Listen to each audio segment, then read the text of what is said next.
In the last two videos, I outlined what money is, how it works, and the characteristics it must have in order for it to function as currency. So using those concepts, let's try to apply them to a potentially new type of money, cryptocurrency. There are many versions of cryptocurrencies, but let's take a look at the biggest one, Bitcoin. Bitcoin arose out of a white paper written by Japanese Satoshi Nakamoto. Explaining Bitcoin is difficult, especially for someone like me who doesn't fully understand the inner workings of the blockchain. So instead of addressing the technical details, I'm going to analyze if Bitcoin meets the criteria of a currency, namely, does it check the boxes that we explored in the previous video?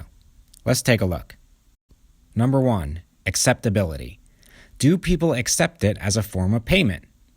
Not really. A few companies accept Bitcoin, but generally, no.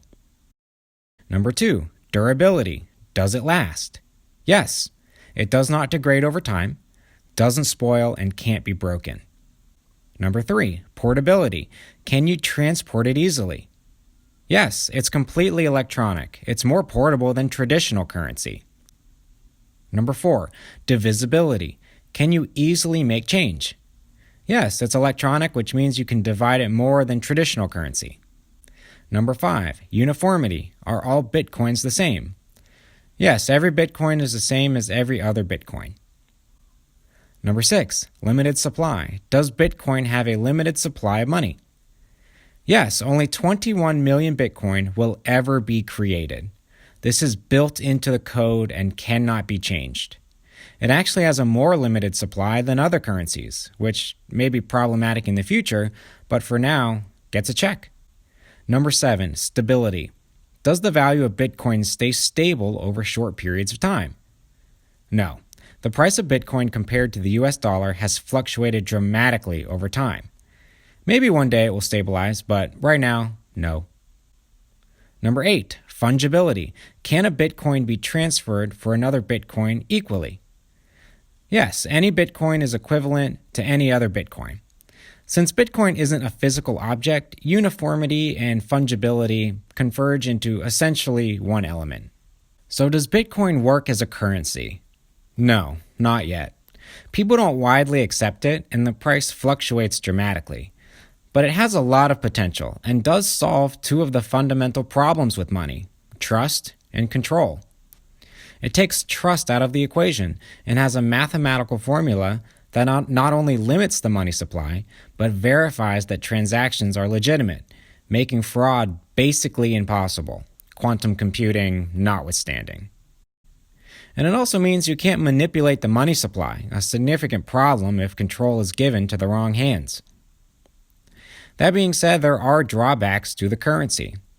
Since no new money will be created after 21 million Bitcoin, it will become deflationary, meaning transactions will become smaller and smaller fractions of a Bitcoin over time.